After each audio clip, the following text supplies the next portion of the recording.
يوم 3 سبتمبر سنة 1939 الصبح، بعد ما هتلر صحي من النوم وشرب قهوته، طلع لرجالته وقال لهم عندنا طلعة النهارده، وخدهم وهجم بيهم على بولندا في معركة عرفت باسم ويستر بليت. راحت بريطانيا وفرنسا أعلنوا الحرب على ألمانيا، ووراهم استراليا ونيوزيلندا، وبعدهم ب3 أيام جنوب أفريقيا، ووراها كندا. ومن هنا الخيط بدأ يكر وبدأت الحرب العالمية الثانية. ومع إن الحرب فعليا بدأت سنة 39 إلا إن أمريكا ما دخلتش غير بعدها بحوالي 3 سنين، لما عملت إنزال لجيوشها في إنجلترا يوم 4 يونيو سنة 42. وبدأ سلاح الجو البريطاني الأمريكي في قصف المدن الألمانية على مدار اليوم، بريطانيا بالنهار وأمريكا بالليل. شارك في الحرب دي أكتر من 16 مليون شخص أمريكي، وراح منهم حوالي مليون ما بين قتلى وجرحى. ما كانش بيهون على الجنود الأمريكان دي حاجة في الحرب غير الجوابات والطرود اللي كانوا بيبعتوها أو بتوصل لهم من أسرهم في أمريكا.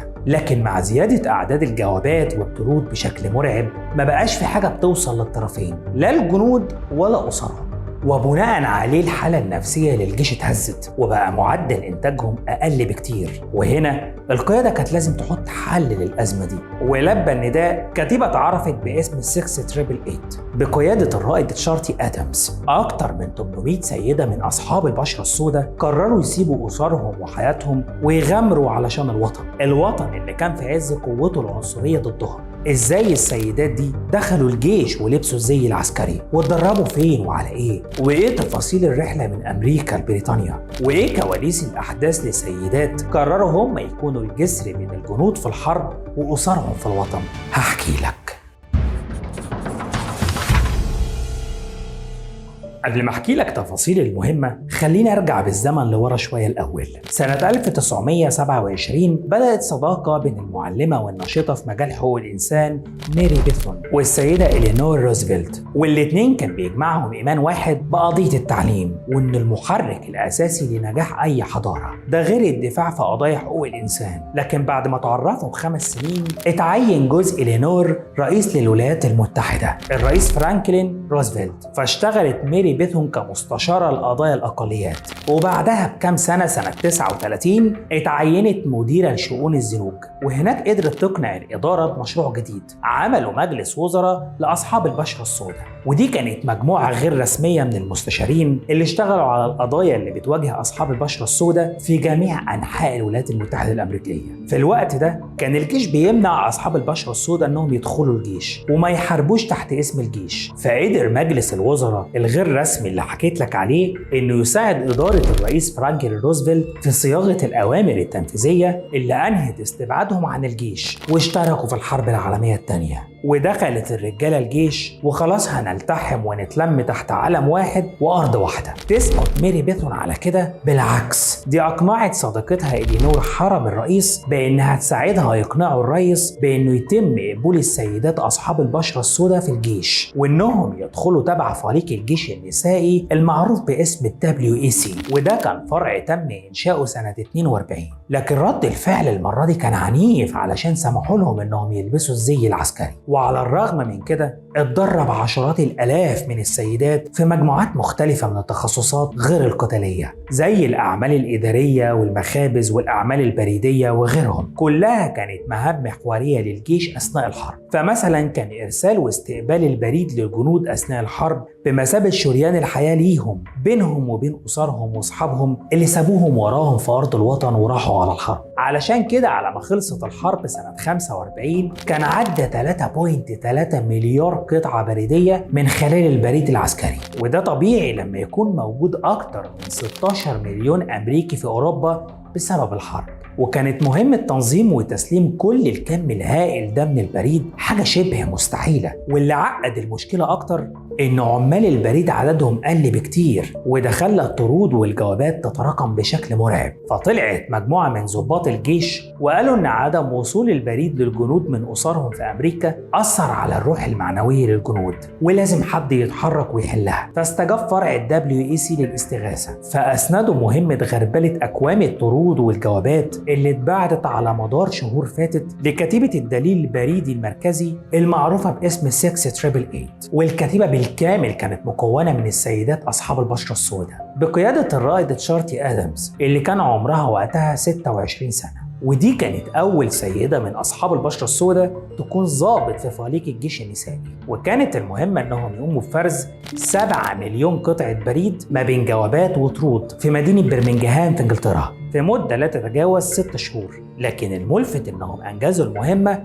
في 3 شهور بس. خلال الحرب العالمية الثانية خدم أكثر من 1,000,000 رجل وامرأة من أصحاب البشرة السوداء في جميع فروع القوات المسلحة الأمريكية، وكان بالنسبة لكتير منهم وسيلة علشان يثبتوا انتمائهم للبلد. بيقول ماسيو ديلمونت المؤرخ في كلية دارتموث، وبالمناسبة هو مؤلف كتاب نصف أمريكي الشهير، عم ديلمونت قال إن كتير من أصحاب البشرة السوداء كانوا عارفين يعني إيه تتجند في فروع عسكرية مختلفة، وبقى بالنسبة لكتير منهم إن النضال عشان الحرية في أوروبا نقطة انطلاق للنضال عشان الحرية داخل البلد. وسنة 43 لما بدأ فرع WEC يقبل السيدات أصحاب البشرة السوداء في الجيش، قالت وزارة الدفاع ساعتها إننا بنتبع سياسة الجيش وإننا هنحافظ على قبول 10% بس منهم. وفي الوقت اللي كانت سيدات أصحاب البشرة البيضاء بياخدوا تدريب طبي، كانت السيدات أصحاب البشرة السوداء بيتدربوا على الأعمال الإدارية والطبخ، لحد ما بدأ فرع WEC في الانتشار علشان يخدم في أوروبا. فطلعت ميري بيثون وطلبت إن السيدات أصحاب البشرة السوداء لازم عددهم يزيد في الجيش. هي دي الكواليس الداخلية وقتها. في يوليو سنة 42 اتعينت الرائدة شارتي آدمز كضابط في القوات المسلحة الأمريكية، وخدمت في كتيبة من السيدات في مدرسة تدريب ضباط الجيش الأمريكي، لحد ما جت مهمة مختلفة من نوعها سنة 45. شارتي آدمز اللي كان عمرها 26 سنة وقتها جات لها أوامر بأنها تطلع على إنجلترا في مهمة سرية. ركبت طيارة من طراز سي 54 وطلعت على إنجلترا، ولما وصلت بلغوها الآتي: تم تعيينك كقائد لكتيبة البريد المركزي، والكتيبة هتاخد اسم 6888، واستعدي علشان هتستقبلي 855 مجندة. هنعمل ايه يا فندم؟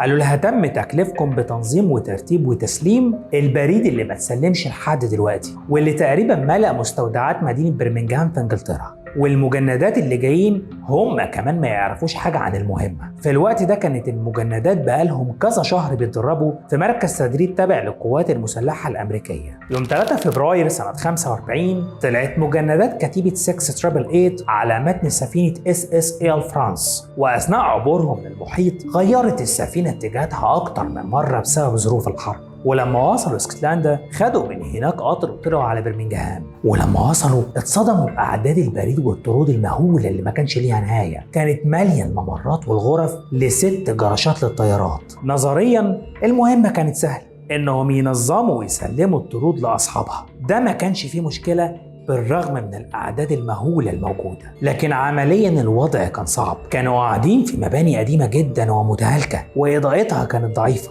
ده غير انهم كانوا في فصل الشتاء وكفاءة الدفايات الموجودة كانت شبه معدومة. لكن بالرغم من كل ده معدل انتاجهم كان بيوصل ل65 ألف طرد في اليوم، وانجزوا اكتر من 7 مليون قطعة بريد في خلال 3 شهور بس مش 6 شهور. وبعد ما انتهوا من المهمة اتكلفوا بنفس المهمة تاني لكن في فرنسا، وراحوا عشان يلاقوا بريد متراكم من 2 ل3 سنين، لكن المرة دي كان بمساعدة المدنيين الفرنسيين وأسرى الحرب الألمان. ولما خلصت الحرب في آخر السنة سنة 45 بعتوا الكتيبة في مكان تاني داخل فرنسا يكملوا شغل، لكن عدد السيدات كان أقل. وبعد وقت قليل تحديدا في فبراير سنة 46 رجعت المجندات اللي كانت باقية من كتيبة 6888 للولايات المتحدة، وهناك اتحلت الكتيبة في ولاية نيوجيرسي. قدرت الكتيبة خلال رحلتها إنها تفرز 17 مليون قطعة بريدية. وعلى الرغم من ترقية الرائد شارتي آدمز لما رجعت الولايات المتحدة الأمريكية لرتبة مقدم، إلا إن اسم 6888 لم يمنح أي اعتراف بشكل عام ولا رحبوا بيهم لما رجعوا. مجندات الكتيبة بتقول إنهم ما كانوش متوقعين الاختزال ده لتعبهم، وعلق ديلمونت وقال إنهم رجعوا لبيوتهم والناس اتعاملت معاهم عادي ولا كأنهم عملوا حاجة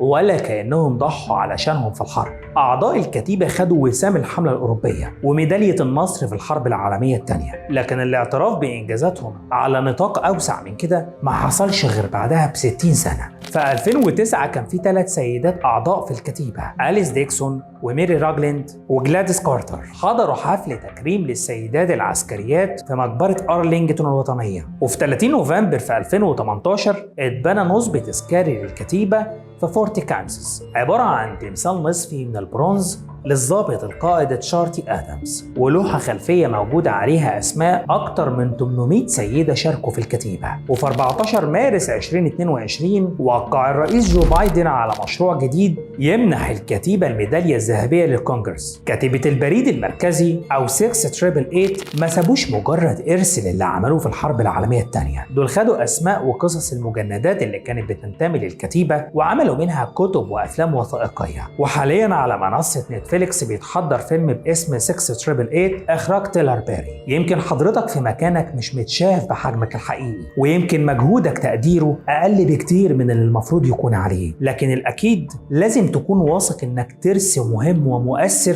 في حياة كل اللي حواليك، سواء كان شغلك أو أهلك أو أصدقائك. الشخص الوحيد اللي هيقدر يخلي الناس تقدر قيمتك هو حضرتك مش حد تاني. لو عجبتك الحلقة دوس لايك واشترك في القناة وفعل زر الجرس عشان يوصلك كل جديد. شكرا على وقتك.